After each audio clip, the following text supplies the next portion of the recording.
Entonces, ¿podemos empezar, Ana Cecilia? Sí, doctora, voy a compartir la pantalla.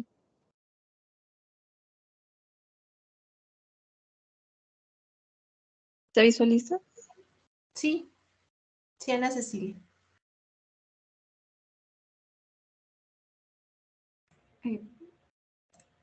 Buenas tardes, doctora, compañeros. Vamos a empezar el seminario número 4, cuyo tema es neuroblastoma y tumor de Wilms. Siguiente, por favor. Vamos a empezar hablando acerca del neuroblastoma. Siguiente. Tenemos la definición. Sabemos que el término neuroblastoma se usa comúnmente para referirse a un espectro de tumores neuroblásticos. Estos van a incluir neuroblastomas, ganglioneuroblastomas y ganglioneuromas.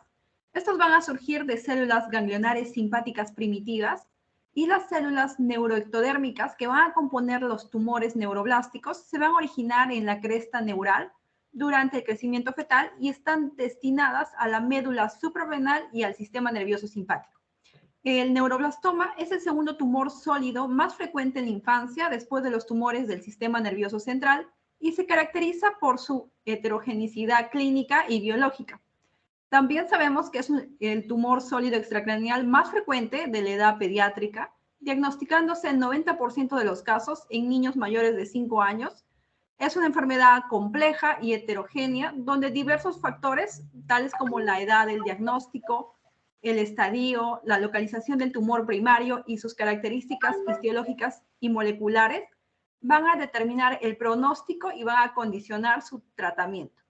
En cuanto a su localización anatómica es diversa, pero pueden originarse en cualquier nivel en los ganglios simpáticos paravertebrales, desde el cuello hasta la pelvis, o también en las mismas glándulas suprarrenales. Siguiente, por favor. Hablando un poco más de la epidemiología, tenemos, como ya se mencionó, una enfermedad propia de la infancia, siendo el 8 a 9% de todos los tumores pediátricos y es responsable también de hasta el 15% de mortalidad por cáncer infantil. También el neuroblastoma es la neoplasia más frecuente en el primer año de vida, doblando en su incidencia a la leucemia. Es el primer tumor sólido extracraneal diagnosticado entre los 0 a 14 años y ocupa el cuarto lugar en frecuencia de todas las neoplasias infantiles después de las leucemias, los tumores del sistema nervioso central y los linfomas. También aproximadamente el 8 o 9% de los casos van a representar el neuroblastoma en los cánceres pediátricos y la mediana en su diagnóstico es de 17 a 18 meses con una discreta predominancia en varones. El 30 a 40% de los casos se van a diagnosticar en el primer año, el 90% antes de los 5 años y el 98% antes de los 10 años. Además, también sabemos que es responsable del 12 al 15% de la mortalidad de cáncer en la edad pediátrica, con una supervivencia global a los 5 años del 70 al 80% y solo del 50% en las formas diseminadas de alto riesgo. Hablando acerca de nuestro país, en un registro infantil de cáncer que se realizó el año pasado, en el 2021, se encontraron 9 casos de neuroblastoma. Siguiente, por favor.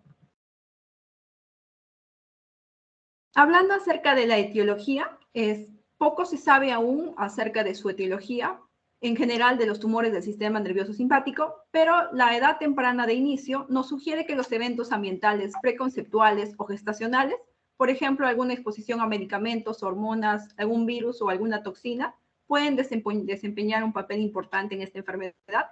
Es así que tenemos algunos factores de riesgo. Empezaremos con los de la madre y el feto. Estos que vamos a mencionar son resultados de algunos estudios, pero todavía no se han establecido como factores de riesgo como tales.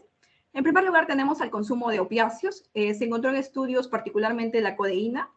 También tenemos a la deficiencia de folato. El consumo de la madre se ha asociado con una disminución del riesgo de presentar neuroblastoma. Tenemos exposiciones tóxicas. En este caso, hay poca evidencia convincente de una exposición ambiental tóxica o infecciosa, pero dado el factor de deficiencia de folato, es posible encontrar un factor de exposición en estos casos.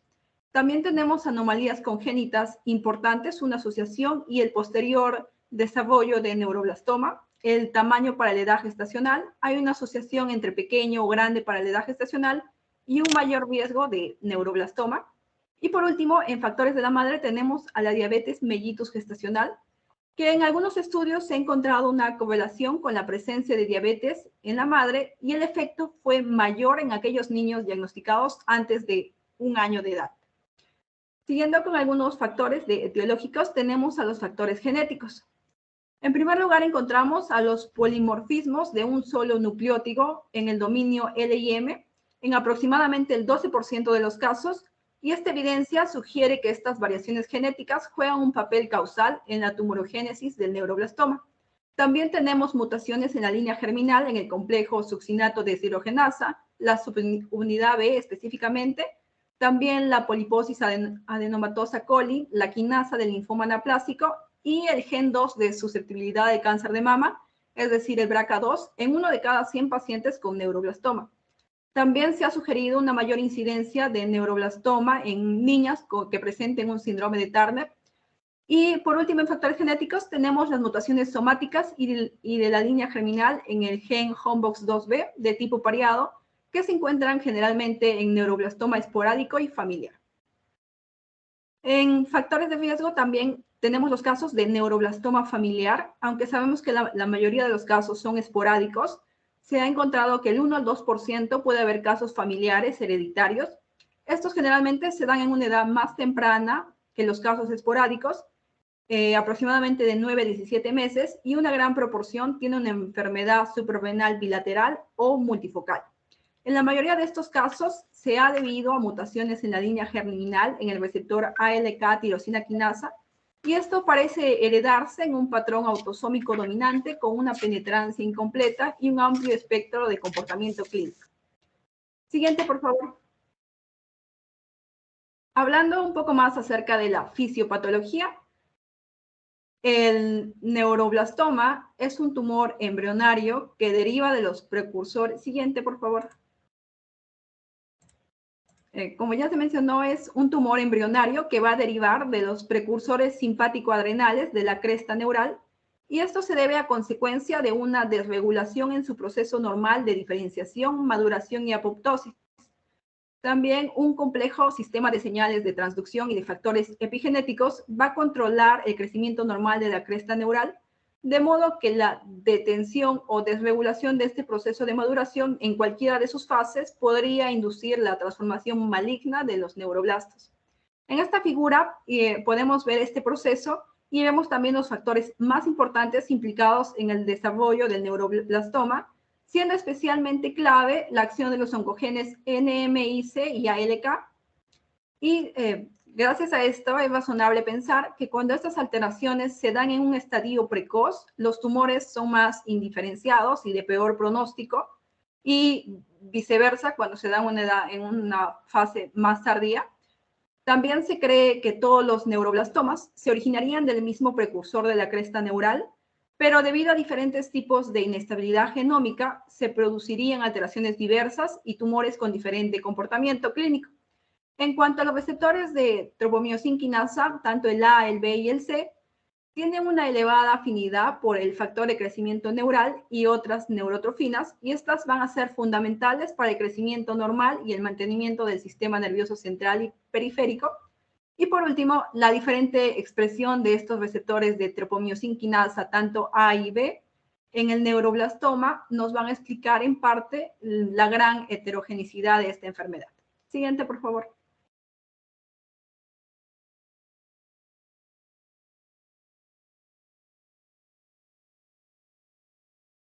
Ya. En cuanto a las manifestaciones clínicas, tenemos que esta patología es heterogénea. La localización del tumor primario y la extensión de la enfermedad son las que más van a dar lo que es la clínica, y estas pueden ser desde asintomáticas hasta tener cuadros graves. Tenemos a la enfermedad localizada. El origen usualmente es abdominal, entre un 65 y 70%, y más del 40% de los casos está ubicado en lo que es a nivel de la glándula suprarrenal. Tanto en recién nacidos como en lactantes es común el hallazgo casual en una ecografía y puede presentarse como una masa abdominal asintomática. Pero estos tumores abdominales de gran tamaño ya pueden causar lo que son síntomas por efecto de masa, como lo que viene a ser una distensión abdominal, estreñimiento, dolor agudo, una hipertensión arterial también puede ocurrir, esto por compresión de los vasos renales.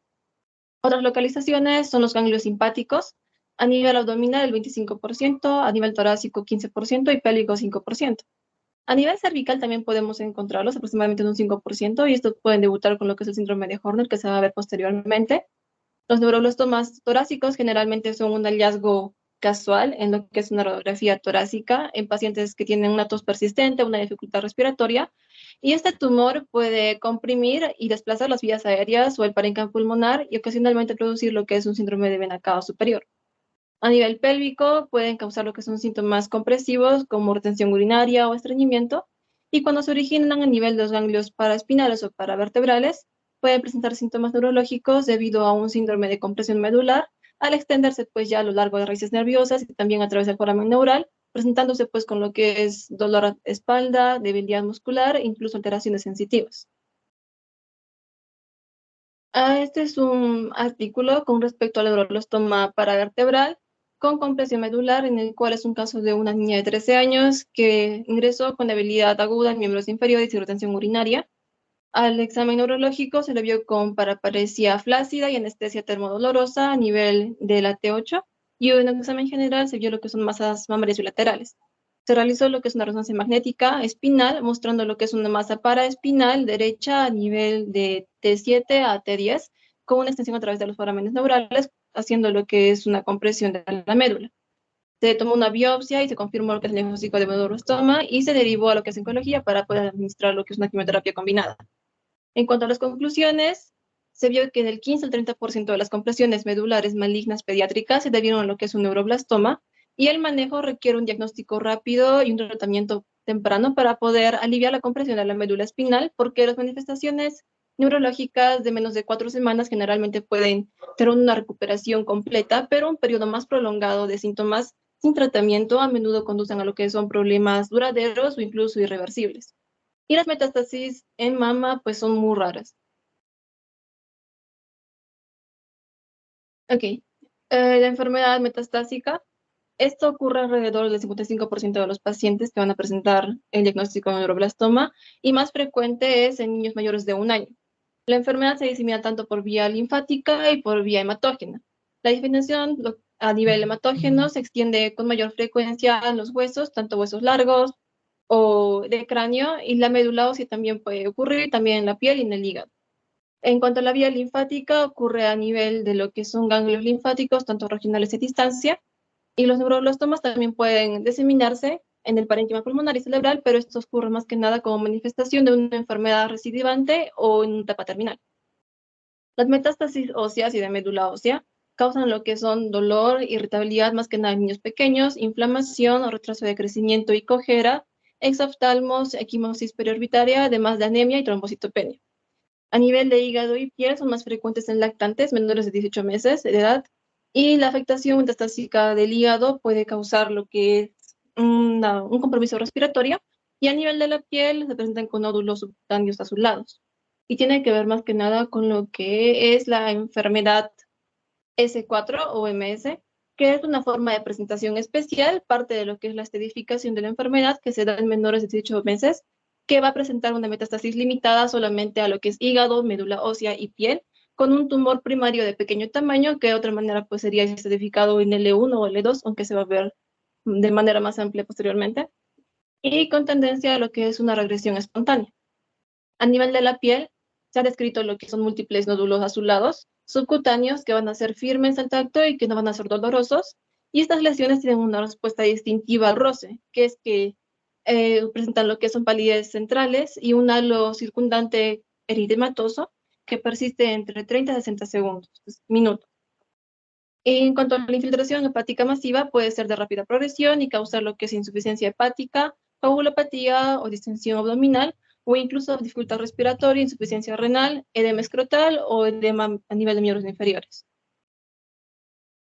Tenemos también lo que son los síndromes asociados a neuroblastoma. Tenemos el síndrome de Pepper, que es una afectación hepática masiva y metástasis con o sin dificultad respiratoria. El síndrome de Horner, que tiene tosis palpebral, miosis incompleta y necrosis facial unilaterales. por tumor primario torácico cervical, a nivel más que nada de lo que es el ganglio cérvico-torácico.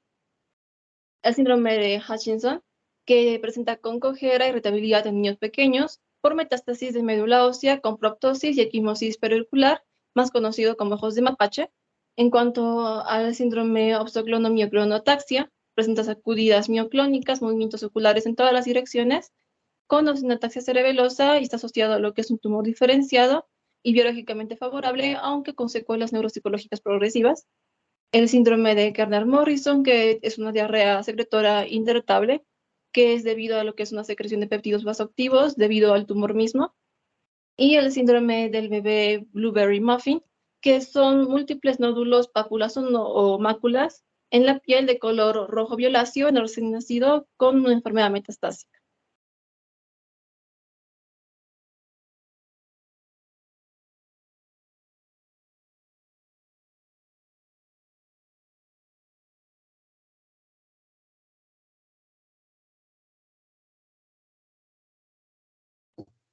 Bueno, ahora vamos a continuar con el diagnóstico.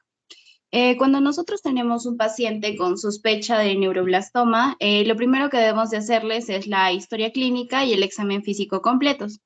Dentro de los exámenes de laboratorio que usualmente se piden están el hemograma completo, la química sérica, las pruebas de función hepática y también las pruebas de función renal.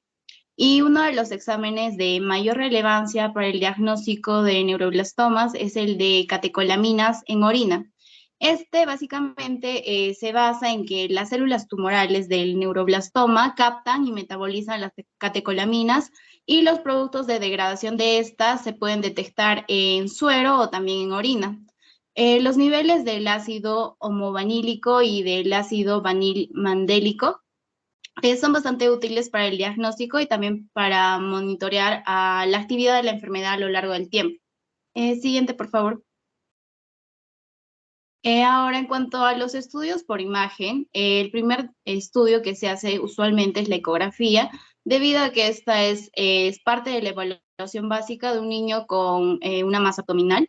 También se les realiza la tomografía computarizada y la resonancia magnética, sobre todo para determinar la localización del tumor, la extensión, si tiene afectación ganglionar, si hay una relación con estructuras vecinas o de pronto si existe una diseminación metastásica. Y también se utiliza la gamografía con metayodobencil-guanidina, que es un isótopo que sigue las mismas rutas metabólicas que las catecolaminas y es captado específicamente por el tumor y también por sus metástasis en el 86% de los neuroblastomas, por lo que se recomienda sobre todo para el diagnóstico y también para evaluaciones posteriores. Siguiente, por favor. Ahora, el diagnóstico de neuroblastoma se confirma definitivamente en la histología mediante la biopsia, ¿no? Y también puede realizarse un aspirado de médula ósea, sobre todo en los pacientes con sospecha de enfermedad metastásica que afectan a la médula ósea. En cuanto al diagnóstico definitivo, este se da por un diagnóstico histológico inequívoco de tejido tumoral por microscopía óptica o también por microscopía electrónica con o sin inmunohistoquímica y un aumento de catecolaminas en orina o en suero, ¿no? Y también puede darse cuando existe evidencia de metástasis en la médula ósea por un aspirado o por biopsia. También eso viene de la mano con la elevación concomitante de las catecolaminas en orina o en sangre, ¿no? Siguiente, por favor. En cuanto al diagnóstico histopatológico, el neuroblastoma es un tumor de células pequeñas, redondas y azules que está formado por dos tipos celulares. Tenemos a las células gangliónicas o también llamadas neuroblastos y a las células reactivas denominadas también estroma de Schwann.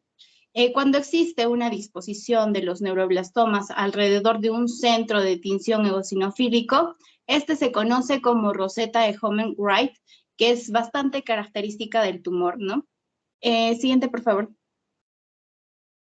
Ahora, existe una clasificación histológica que se hace combinando la edad del paciente con otros factores como el grado de diferenciación y el índice de mitosis y ha demostrado tener bastante valor pronóstico. Esta divide al neuroblastoma en neuroblastoma, ganglioneuroblastoma y ganglioneuroma.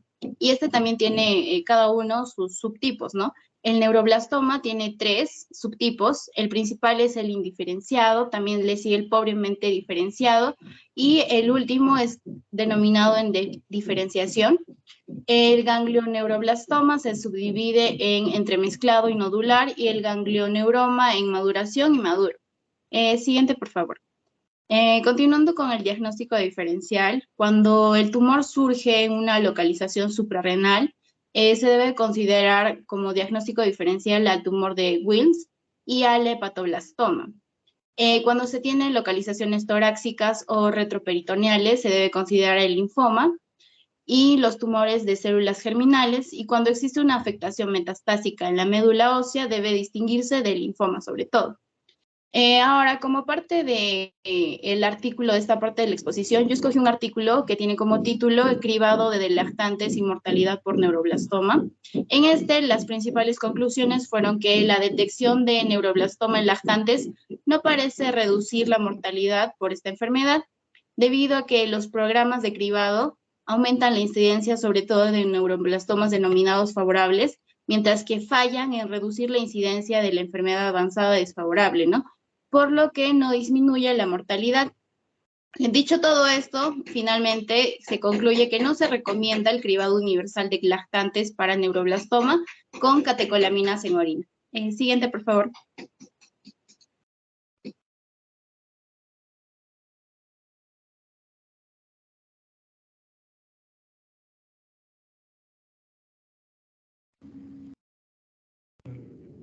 Ahora vamos a ver lo que sería la estratificación de lo que sería el neuroblastoma. Esto vamos a primero tener en cuenta que al momento de ver todos sus estadios vamos a usar 2 clasificaciones. La primera es la del INSS. En esta clasificación vamos a tener en cuenta 2 criterios que van a ser la posibilidad de resección del tumor y la presencia de metástasis. Entonces, en la tabla vamos a ver los distintos estadios, va a haber estadios localizados y metastásicos. Los de bajo riesgo van a ser únicamente los estadios 1 y 2A, y los de riesgo moderado a alto riesgo van a ser los desde el 2B hasta el 4S. Entonces, en las imágenes de la derecha también podemos ver todos los estadios. Sería un tumor localizado en el cual se puede hacer resección completa y los ganglios negativos. El 2A, una resección incompleta, tumor localizado con los ganglios negativos. La imagen C corresponde al estadio 2B, que va a ser un tumor unilateral con una resección completa o incompleta, pero va a haber afectación de ganglios linfáticos ipsilaterales. El estadio 3, que es primero es que hay un tumor en la línea media que afecta a uno de los ganglios linfáticos. El segundo es un tumor que no llega a atravesar la línea media, pero se afectan los ganglios contralaterales. Y el tercer caso es un tumor en la línea media con una afectación bilateral de los ganglios. Luego, en el estadio metastásico, el estadio 4, es un tumor con metástasis únicamente en los órganos, en diferentes órganos, también puede estar en los ganglios linfáticos o la médula ósea. Y la imagen F corresponde al estadio 4S, en el cual es un tumor metastásico en menores de 1 año, pero la metástasis va a ser limitada únicamente a los órganos hígado, piel y o la médula ósea. Siguiente.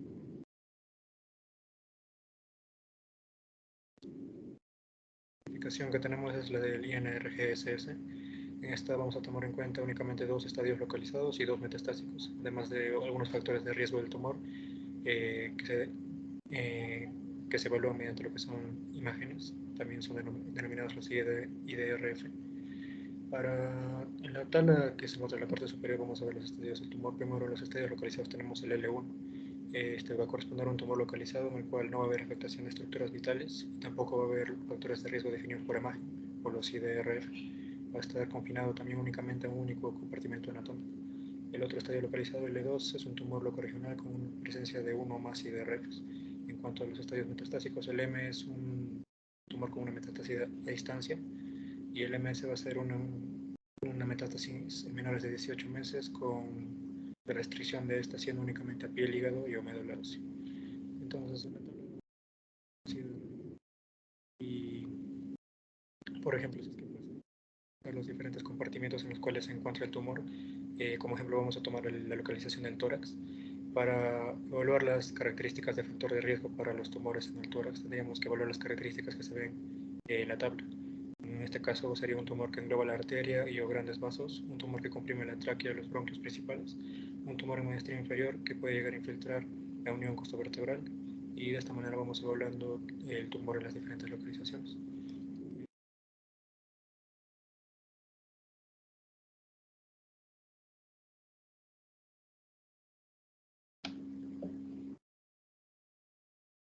Siguiente diapositiva, por favor. Ahora vamos a ver el pronóstico, puesto que está con bastante relación a lo que sería el estadiaje del tumor. Vamos a empezar con la clasificación en grupos de riesgo. Para evaluar el pronóstico vamos a tomar en cuenta nuevamente la INRGSS, que se va a basar en 7 factores pronósticos. Van a ser el estadio, la edad del paciente, la histología y grado de diferenciación del tumor, la amplificación del oncogen NMYS, la de lesión del cromosoma 11 brazo largo y las ploidías. Existe también otra clasificación que es la del INRGSS2, que va a tomar en cuenta más factores pronósticos genéticos, que van a ser los que se ven en la tabla, en el cuadro pequeño de la izquierda. El número de copias del ADN tumoral, el perfil de expresión del ARN, los perfiles ómicos y algunos marcadores moleculares pronósticos como predictivos en relación al tratamiento, también el genotipo germinal y la respuesta precoz al tratamiento. Actualmente no el pronóstico, pero se espera que en el futuro se puedan tomar más de estos en cuenta para lo que sería la evaluación de más marcadores pronósticos genéticos. Entonces, en el cuadro de la derecha, el más grande, vemos la forma en la cual se clasifican los grupos de riesgo. Si, por ejemplo, tomamos el caso de un estadio L2, tenemos que ver si es que el paciente tiene menos o más de 18 meses de edad. Tenemos que ver la histología y el grado de diferenciación del tumor y los 3 marcadores pronósticos genéticos. Entonces, en base a esto, podemos determinar si existe un riesgo bajo, intermedio o alto.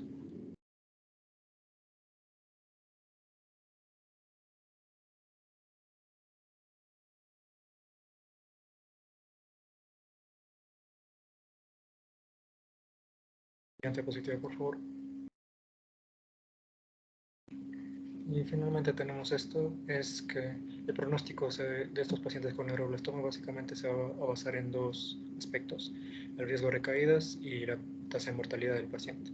Podemos llegar a decir que aquellos pacientes que tienen un riesgo bajo e intermedio tienen hasta un 90% de posibilidad de supervivencia, mientras los que tienen riesgo alto van a tener hasta un 50% de probabilidad de tener recaídas y muerte.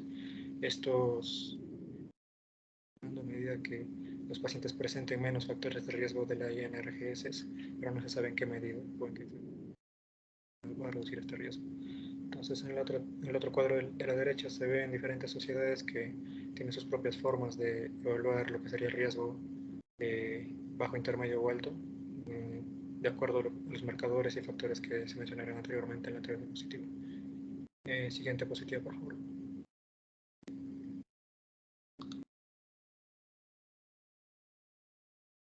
Continuando con lo que es el tratamiento del neuroblastoma, las medidas terapéuticas pueden ser cirugía, quimioterapia, radioterapia, inmunoterapia y la terapia diferenciadora. Con respecto a la cirugía, su papel va a ser muy importante porque no solamente ayuda en el tratamiento, sino también lo que es en el diagnóstico.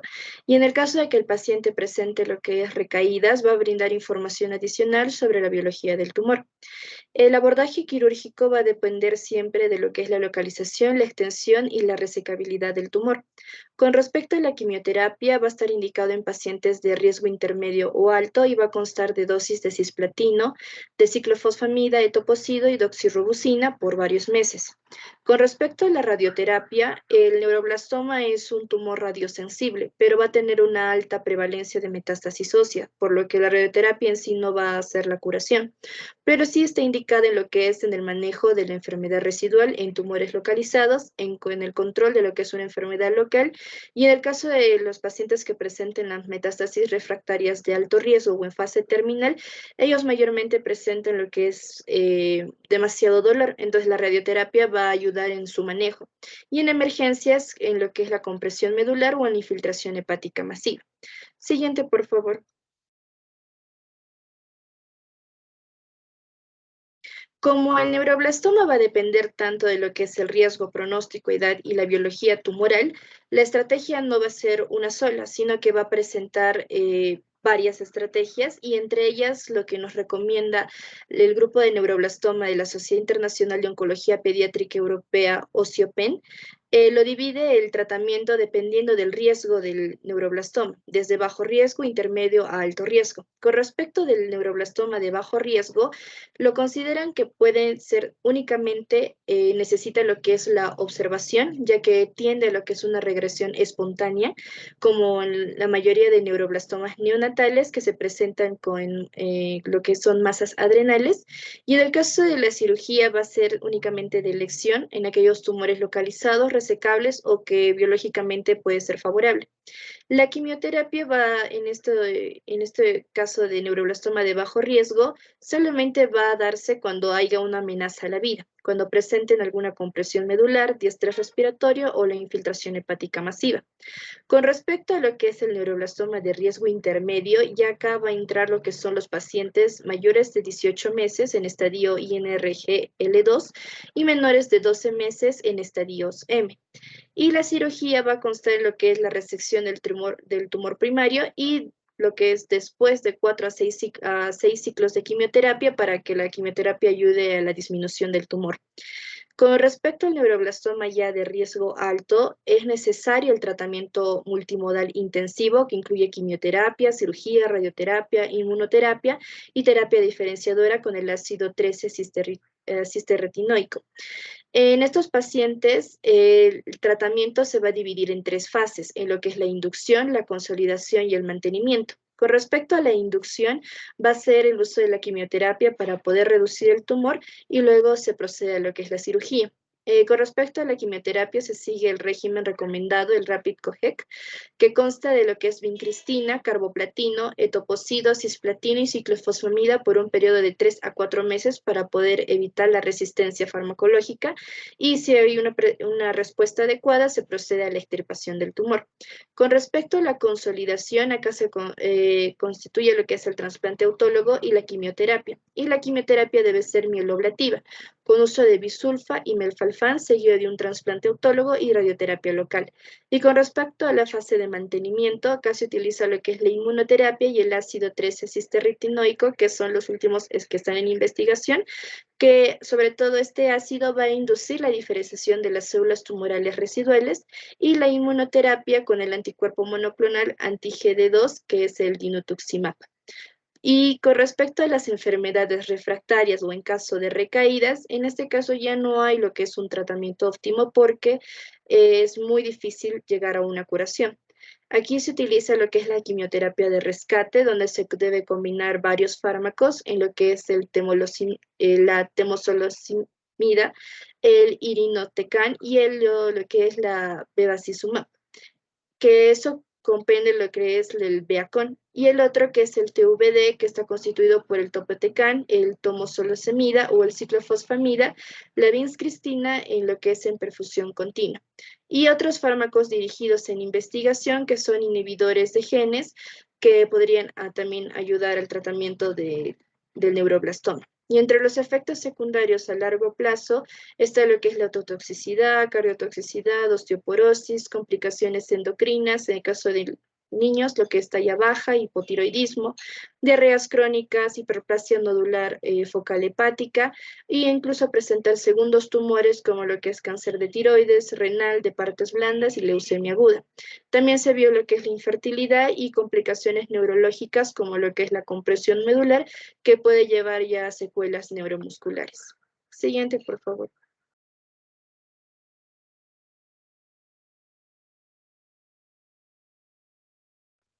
Ya, ahora vamos a hablar sobre lo que es el tumor de Wilms. Siguiente, por favor. Ya, el tumor de Wilms, también denominado nefroblastoma, es un tipo embrionario de cáncer renal, compuesto por 3 grupos distintos de células, que es el epitelio, el blastema y el mesénquima, cuyo origen ha sido atribuido a trastornos en la histogénesis renal, al parecer cuando los tejidos blastemales metanéfricos fallan en madurar. En el tumor renal, se sabe que este es el tumor renal maligno primario más común en infancia. Es el segundo tumor abdominal maligno más frecuente en infancia después del neuroblastoma. Se presenta en las primeras décadas de la vida entre los 1 y 7 años, con mayor incidencia alrededor de los 3 años.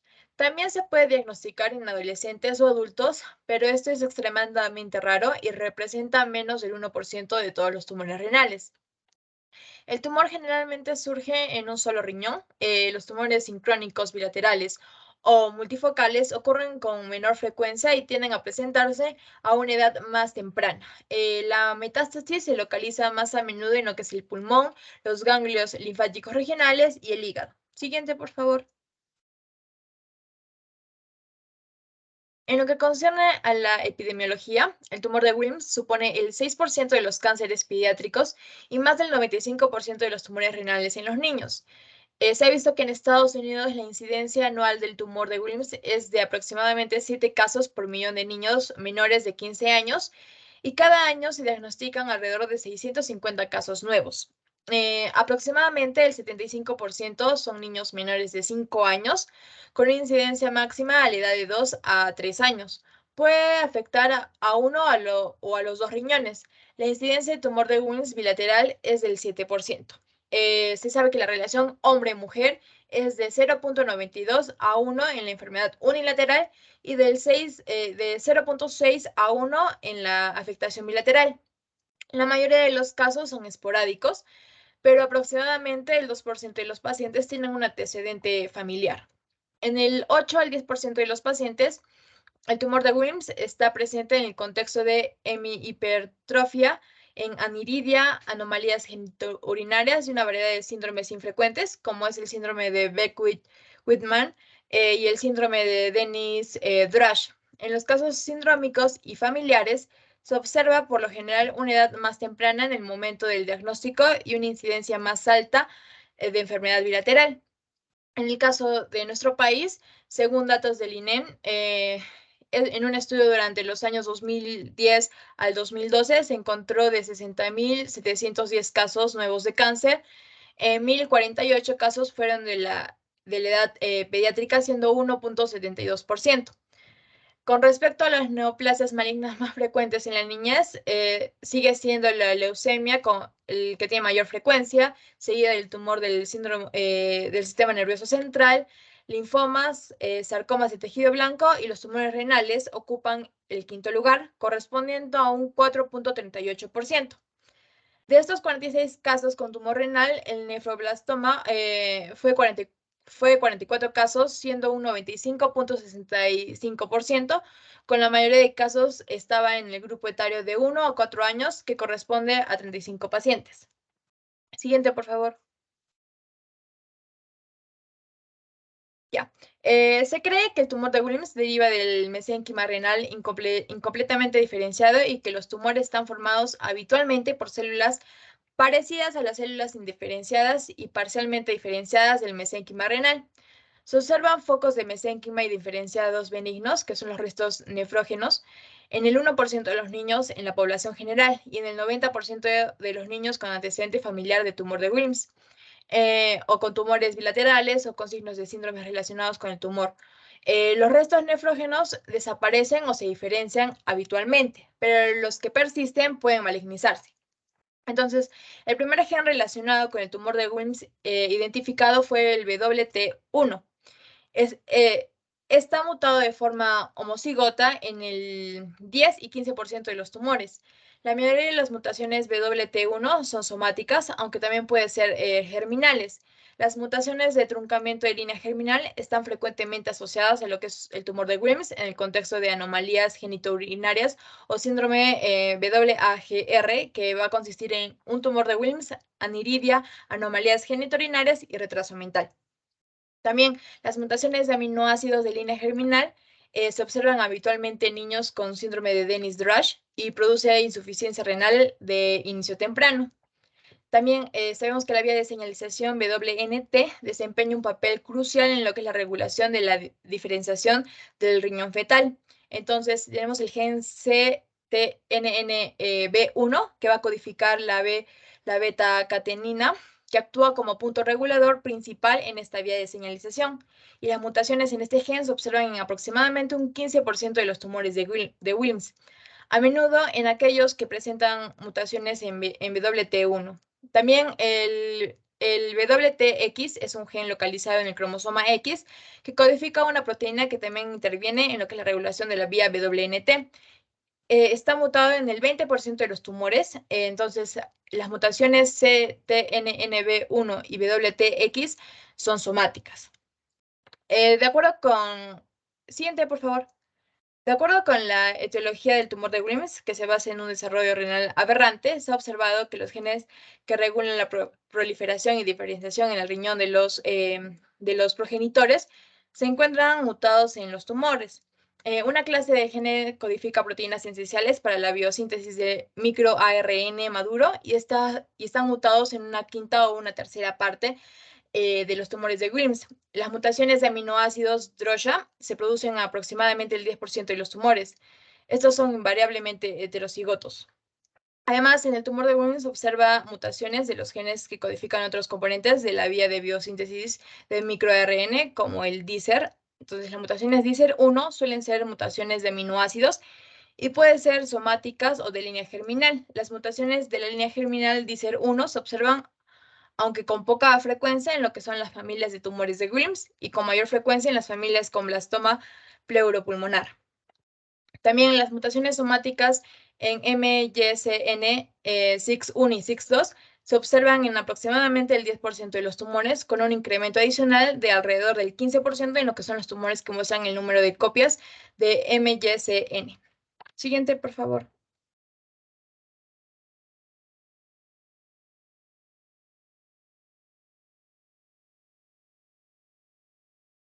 Para continuar con lo que vendría a ser la clínica, bueno, la presentación clínica inicial más frecuente de este tumor va a ser el descubrimiento casual por los padres de una masa abdominal o por un médico durante la exploración física. En el momento de la detección, la masa puede ser bastante grande. No es frecuente que se detecte un defecto funcional en los órganos pares como son los riñones, porque tienen una reserva funcional amplia.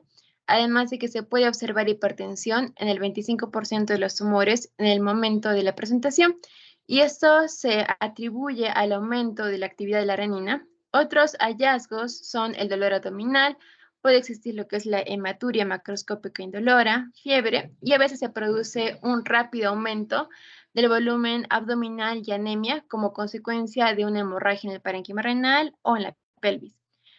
También, aunque el pulmón es el sitio metastásico más común, los niños rara vez van a presentar síntomas respiratorios. Siguiente.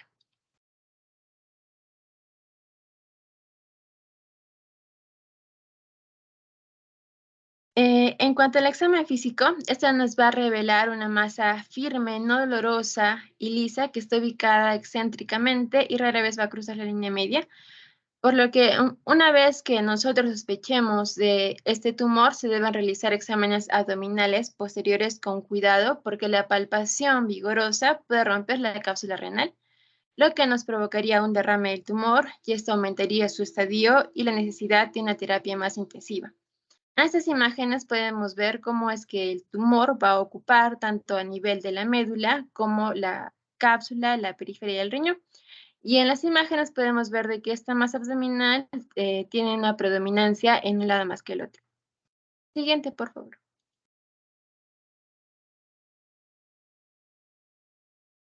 En cuanto a los síndromes asociados, primero mencionar al síndrome de WAGR, que hace referencia al síndrome del tumor de Wilms, junto con aniridia, anomalías genitourinarias y una discapacidad intelectual, donde el riesgo de desarrollar el tumor de Wilms es alrededor del 50%.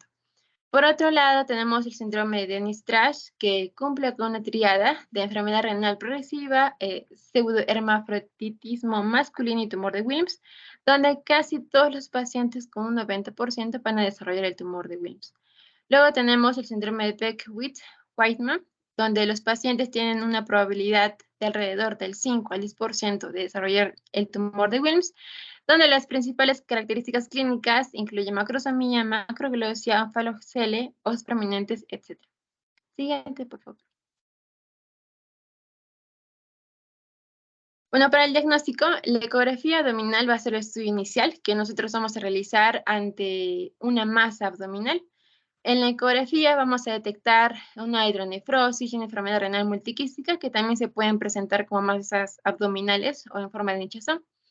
En pacientes con la sospecha ya de un tumor renal, se le puede realizar una ecografía Doppler para detectar una infiltración tumoral de la vena renal y de la vena cava inferior y para evaluar la permeabilidad de flujo sanguíneo. Esta información también se puede aclarar mediante la tomografía. Se recomienda la tomografía con contraste o una resonancia magnética nuclear para evaluar más a fondo la naturaleza y la extensión de la masa, incluida una evidencia de ruptura preoperatoria o ascitis. También la TAC como la resonancia magnética nos pueden ayudar a detectar lesiones de tumor o restos nefrogénicos en el riñón opuesto. El siguiente, por favor.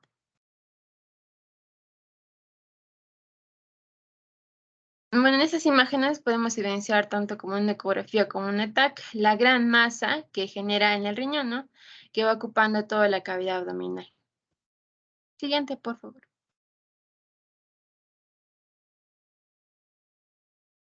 Bueno, también podemos pedir imágenes de tórax para determinar si es que existen metástasis pulmonares y estudios de laboratorio para la función renal, análisis de orina, función hepática, hemograma completo y estudios de coagulación. Bueno, pasando a lo que es la patología nos va a dar el diagnóstico definitivo mediante lo que es la biopsia. La mayoría de los tumores de Wilms son lesiones solitarias, sin embargo, del 5 al 7% de los pacientes tienen una afectación renal bilateral y el 10% tienen losis multifocales dentro de un solo riñón. Este tumor puede incluir quistes, hemorragia, necrosis y suele estar rodeado por una pseudocápsula, lo que puede ayudar a distinguirlo de otros tumores renales que tienen un borde infiltrante. Histológicamente, el clásico tumor de Wilms con una histología favorable se compone de 3 tipos de células, como se pueden evidenciar en la imagen, lo que son células de blastema, células indiferenciadas, células del estroma, que son células fusiformes inmaduras y de músculo esquelético heterólogo, células epiteliales, de glomérulos y de túbulos. Siguiente, por favor.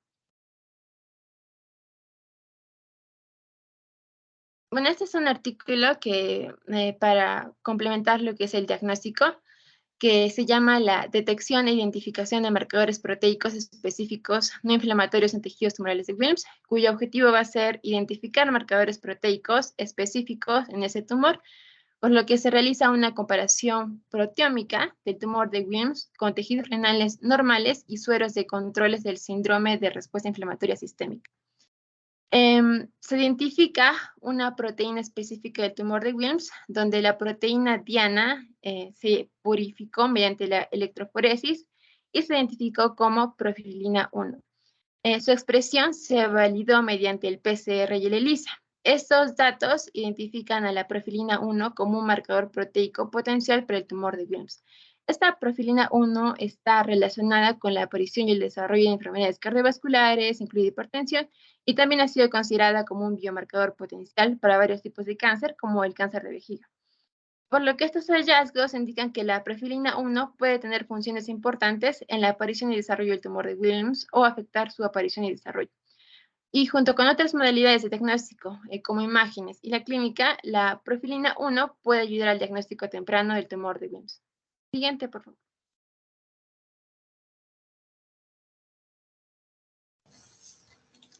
Continuando con la exposición, vamos a hablar sobre lo que son los diagnósticos diferenciales. Se tiene que hacer este tipo de diagnóstico con otro tipo de neoplasias renales, como sería el carcinoma de células claras o los tumores rhabdoide maligno o carcinomas de células renales como tal. Los ejemplos que yo tengo aquí son la nefroblastomatosis, que se define como la presencia de restos nefrogénicos hiperplásticos que tienen el potencial de transformarse en lo que son los tumores de Wilson. El tumor renal quístico multilocular, que es realmente también una conglomeración, pero que realmente imagenológicamente no se puede distinguir del tumor de Wilson, específicamente en su variedad multiquística. La nefrona mesoblástica, que también es una masa sólida indiferenciable, hasta llegar a un punto en el que anteriormente se consideraba una forma congénita del tumor de Wilson. El carcinoma de células renales tiende a ser un poco más pequeño al momento del diagnóstico del tumor de Wilson, y también se ha determinado de que tienden a tener un poco más de calcificación. El tumor rhabdoide, que nos ayuda también a diferenciarlo porque este tiene colecciones líquidas subcapsulares y calcificaciones lineares, a diferencia del tumor de Wilson. Y el neuroblastoma, que si bien no se encuentra como tal en el riñón, la cercanía y la lugar preferencia de las glándulas suprarrenales nos podría hacer un diagnóstico diferencial, por lo que nos podrían ayudar a hacer un diagnóstico diferencial. Siguiente, por favor. La clasificación. Como ya se mencionó antes, el diagnóstico del tumor de Wilson se debe en medio de la histología, pero debido a tres componentes que ya lo dijeron, el blastema, el epitelial y el estromal. ¿Ya? Pero estos pueden tener modificaciones entre varios. El tumor de Wilson no es único. Por ejemplo, en esta imagen, los 6 comprenden tumores de Wilson, pero son diferentes patrones histológicos por los diferentes compromisos de estos 3 componentes característicos. Por ejemplo, el primero es un tumor mixto de componente blastemal, otro es uno con componentes epiteliales y estromales, otro con túbulos molenarmente diferenciados, etcétera, por lo cual es imprescindible decir un buen diagnóstico. Siguiente, por favor. Ya. En general, los tumores poseen modificaciones que solo poseen una modificación en uno de estos componentes. Son ya de por sí un reto diagnóstico, pues se requieren muchos más estudios para presentar realmente el tipo correcto y la etiología de esta. Además de que si nosotros colocamos quimioterapia, podríamos lograr una marcada necrosis tumoral o maduración de los componentes del tumor, por lo que también habría que tener eso en cuenta al momento de su clasificación. Entre el 7 y el 8% de los tumores de Wilson muestran lo que se llama anaplasia, la cual es definida como la presencia de células con núcleos hipercromáticos pleomórficos 3 veces más grandes que las células adyacentes, con figuras mitóticas atípicas, que puede ocurrir en cualquiera de los 3 componentes. Esta anaplasia, según se pueden clasificar tanto en focales como en difusos, siendo evidentemente los focales los de mejor pronóstico. Asimismo, se han dado 2 clasificaciones. La clasificación de la CIOP, que es la Sociedad Interamericana de Oncología Pediátrica, en las cuales se relacionan básicamente los tumores de alto, moderado y alto riesgo. Los tumores de bajo riesgo incluyen no solo los tumores de Wilson, podríamos encontrar al quístico parcialmente diferenciado o completamente necrosado de bajo riesgo. De riesgo intermedio tenemos el tipo epitelial, estromal, mixto, regresivo y de la anaplasia focal.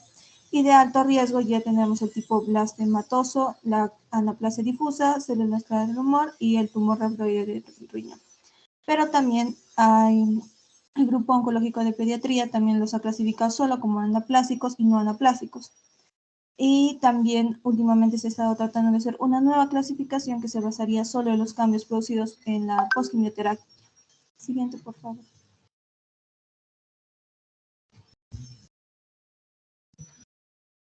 Asimismo, también en cuanto a los estados, se puede decir que varían de estados del 1 al 5º estado, siendo el tumor en estadio 1 uno que está limitado solo al riñón, donde no hay células tumorales en el margen quirúrgico, los vasos renales no suelen estar implicados, tampoco pueden estar un poco involucrados lo que son los vasos de la cápsula y los tejidos adyacentes, incluso un poco la vena cava.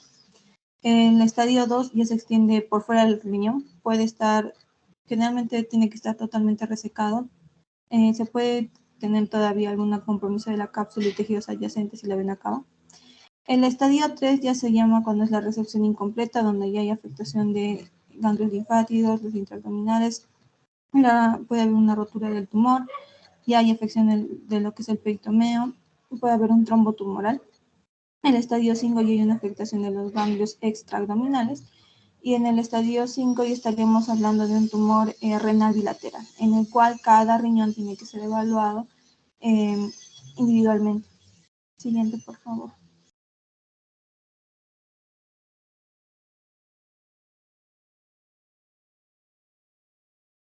Ya, bueno, para continuar, tenemos lo que es el tratamiento. El tratamiento del tumor de Wilms va a requerir aportes multidisciplinarios de oncólogos pediátricos, cirujanos especialistas, radiólogos, patólogos y lo que son oncólogos radioterápicos, siendo el papel de la cirugía en el tratamiento fundamental, ya que un procedimiento meticuloso y bien realizado va a reducir el riesgo de rotura del tumor y la necesidad de radioterapia, que puede minimizarse sobre todo en lo que son manos experimentadas.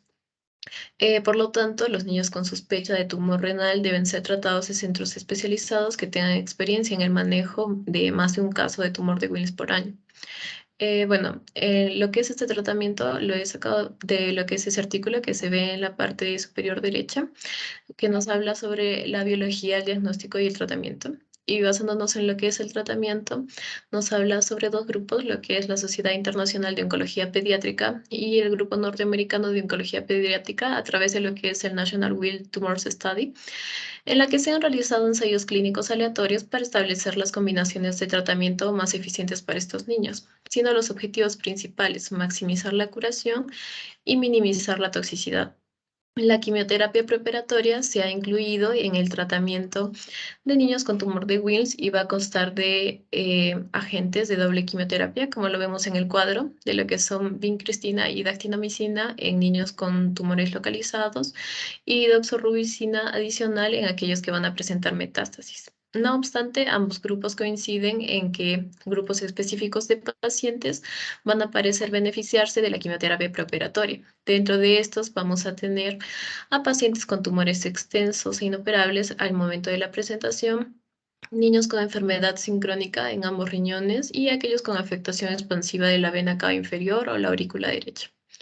De igual manera, el artículo nos habla sobre países con recursos limitados y que este es un desafío, sobre todo cuando se da una presentación tardía de la enfermedad, en la que un grupo va a recomendar quimioterapia preoperatoria, siendo una estrategia lógica para pacientes con tumores grandes en un entorno donde la atención de apoyo está restringida y la radioterapia puede no estar disponible. Siguiente, por favor.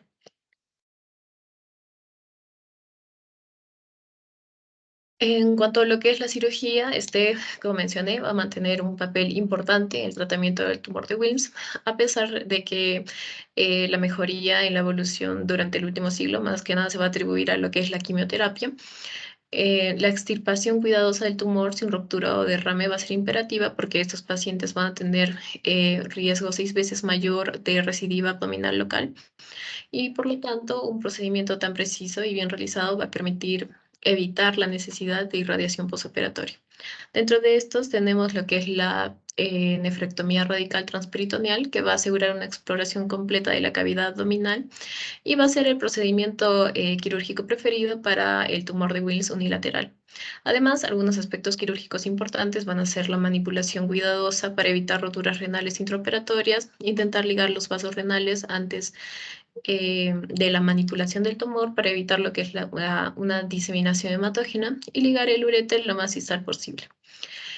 De gran importancia va a ser explorar todo el abdomen, incluyendo lo que es el riñón contralateral, realizar un muestreo ganglionar y tomar biopsia de cualquier zona sospechosa, considerando que la ausencia de muestreo de ganglios puede resultar en una subestadificación y subtratamiento del tumor. Y esto podría aumentar el riesgo relativo de recurrencia total, de recurrencia local. En cuanto a lo que son las estructuras circundantes, son invadidas estas con poca frecuencia por los tumores de Wilms y la indicación exclusiva para una escisión de tumor con estructuras estrechamente adheridas es cuando el tumor no se puede separar limpiamente de las partes adyacentes.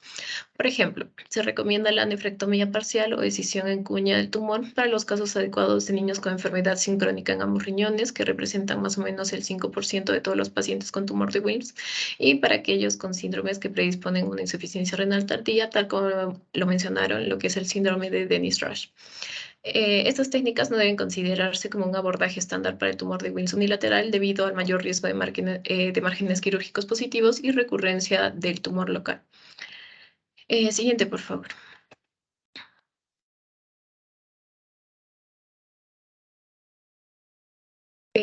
Dentro de lo que tenemos, las complicaciones quirúrgicas, van a existir riesgos inherentes relacionados a esta extirpación de una gran masa renal en un niño pequeño, siendo la complicación más común durante la cirugía el sangrado, mientras que la complicación más común después de la cirugía es la obstrucción del intestino delgado, que va a ocurrir en más del 5% de los niños. Por lo tanto, se puede usar una quimioterapia previa al tratamiento para facilitar la carga tumoral a un tamaño que sea susceptible de cirugía conservadora renal.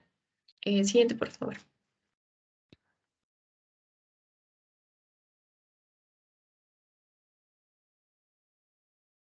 También tenemos lo que es el uso de la quimioterapia, considerando que el tumor de Wilms, dependiendo de su histología, va a ser un tumor muy quimiosensible.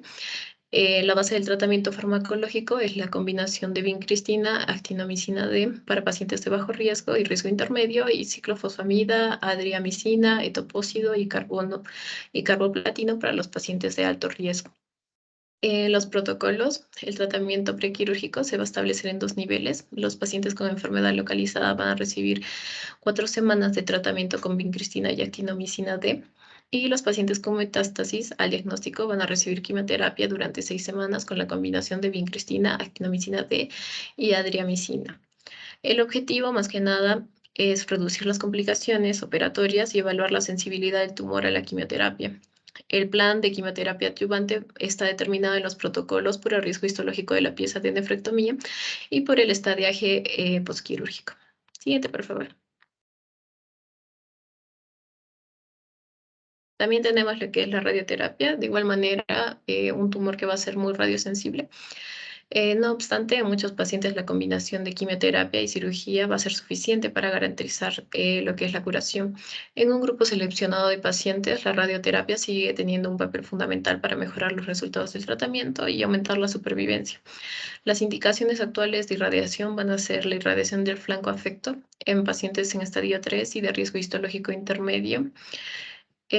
Los tumores de alto riesgo histológico, anaplásicos o en estadio 2 y 3, que van a recibir 10.8 grays. Y la radioterapia pulmonar se administrará a los pacientes con metástasis pulmonares que no han respondido al tratamiento con quimioterapia preoperatoria, en la que se van a administrar 12 grays en ambos campos pulmonares. Siguiente, por favor.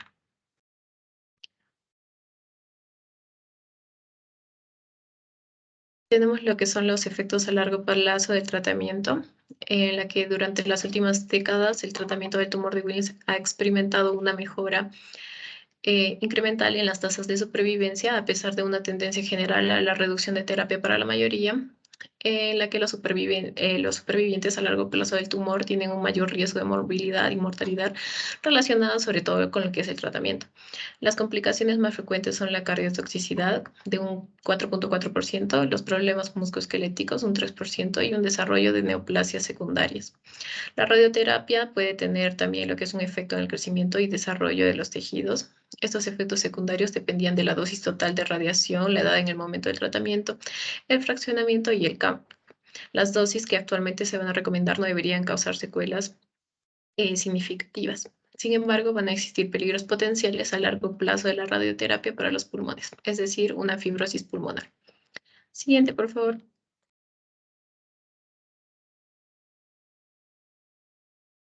Bueno, finalmente vamos a tener lo que es el pronóstico, que va a depender sobre todo de lo que es la histología, de si esta es favorable o desfavorable, el estadio en el momento del diagnóstico, la edad del paciente, asociándolo que una edad avanzada va a tener un peor pronóstico, y el pronóstico de los niños con tumor de Wilms va a ser excelente, ya que las tasas de curación en la enfermedad de estadios más bajos, es decir, localizada en riñón, va a variar entre un 85 a 95%. Aún niños con enfermedad más avanzada van a evolucionar bien. Las tasas de curación varían entre el 60% si es que tiene una histología desfavorable, al 90% si es que tiene una histología favorable. Siguiente, por favor. Finalmente tenemos lo que son las conclusiones. Bueno, empezando por lo que es el neuroblastoma, en la que el neuroblastoma es un tumor neuroblástico que surge de las células germinales primitivas. Es el segundo tumor sólido más frecuente de la infancia. Su diagnóstico se da en promedio a los 17 meses. Su etiología es desconocida, pero algunos estudios sugieren factores de riesgo como deficiencia de folato y hereditario. Su fisiopatología está relacionada con derivación de los precursores simpáticos adrenales de la cresta neural a consecuencia de la desregulación de su proceso normal de diferenciación, maduración y apoptosis. Como segunda conclusión, las manifestaciones clínicas del neuroblastoma dependen de la localización y de la extensión de la patología. Su localización más frecuente va a ser en la glándula renal, puede ser localizada, metastásica o enfermedad. Presentación asintomática o con síntomas por efecto de masa, distensión abdominal, hipertensión arterial o dificultad respiratoria. La tercera conclusión es que para realizar su diagnóstico, el diagnóstico definitivo se va a requerir de un diagnóstico histológico inequívoco de tejido tumoral por un microscopio óptico. El cuarto, que es para la estadificación del neuroblastoma, va a ser necesario evaluar las características del mismo y los factores de riesgo asociado obtenidos por imágenes. El quinto, lo que es el tratamiento del neuroblastoma, depende mucho del grupo de riesgo al que pertenece el paciente, edad, biología tumoral, por lo que las estrategias terapéuticas van a ser muy variadas. Y en cuanto a lo que es el tumor de Wilms, este va a ser un tumor renal maligno primario, más común en la infancia, supone más del 95%. Generalmente va a surgir en un solo riñón. La presentación clínica más frecuente es el descubrimiento casual de una masa abdominal asintomática. El examen inicial será la ecografía, sin embargo, el diagnóstico definitivo lo dará el estudio anatomopatológico. En la conclusión 3, en la que va a ser indispensable que se le realice un diagnóstico diferencial y estadificación correcta del tumor a fin de garantizar un mejor manejo terapéutico y oportuno del paciente. Y la cuarta conclusión, en la que el manejo del tumor de Wilms requiere aportes multidisciplinarios, siendo los objetivos principales maximizar la curación y minimizar la toxicidad. Es por eso que el papel de la cirugía en el tratamiento es fundamental, ya que un procedimiento bien efectuado reduce la necesidad de radioterapia. De igual manera, el uso de quimioterapia será determinado por el riesgo histológico del tumor, así como su estadiaje. Siguiente, por favor. Bueno, esa es la bibliografía que hemos usado para el seminario y eso sería todo, doctora. Ujú. Muy bien, grupo número 4. Y bueno, estamos ya sobre la hora, tienen otro seminario. Solamente añadir algunas cosas importantes, que sí es cierto, ¿no? Como ustedes lo han dicho, el neuroblastoma es el segundo tumor más frecuente a nivel mundial, el segundo tumor sólido, ¿no? Porque ocupa el tercer lugar de todos los tumores a nivel mundial, porque primero están las leucemias, después están los tumores del sistema nervioso central y después el neuroblastoma a nivel mundial. Pero a nivel del Perú ocupa el 11º lugar, ¿no? O sea, no es tan frecuente aquí en el Perú los neuroblastomas. Y dentro de los síntomas principalmente que se observan aquí en el Perú son los ojos de mapache y es lo que principalmente predomina en los niños, ¿no? Los ojos de mapache y las lesiones en piel, que es lo que más frecuentemente presentan ellos aquí en el Perú al menos. Después, en cuanto a los tumores renales, sí está muy bien lo que ustedes han dicho, ocupa más o menos el 4º o 5º puesto a nivel del Perú, ¿no? Más o menos el 3% de todos los tumores de niños aquí en el Perú. Y bueno, es importante siempre, ¿no? Las asociaciones con los otros síndromes, tenerlo siempre en cuenta. Y lo más importante de todo, que ustedes nunca deben olvidarse, que como les dije en la exposición de la clase teórica, es que siempre y en todos los tumores el diagnóstico temprano, oportuno y el inicio de tratamiento lo más pronto posible puede ayudar a que los niños tengan un mejor pronóstico y de repente hasta la cura de la enfermedad. Entonces eso es importante. Ahora, por ejemplo, en el INEM, cuando viene un niño que le han hecho de repente una biopsia en otra institución, ¿no? Una biopsia, al menos en el tumor de Wilms, cuando le hacen una biopsia en otra institución, en otro hospital, entonces estos niños, ya pues si ya le han hecho una biopsia en otro lado, entonces al momento del estadiaje, ellos le aumentan un estadiaje más, ¿no? Por ejemplo, si es que al momento del examen, de haberle hecho todos los análisis y los estudios de extensión, queda en el estadiaje, por ejemplo, me imagino en el estadio 2, para el momento de la quimioterapia ellos lo consideran como un estadio 3. Y en el tumor de Wilms sí es cierto que primero vienen con tumoraciones muy grandes y primero dan quimioterapia para la reducción del tumor y después la cirugía, ¿no?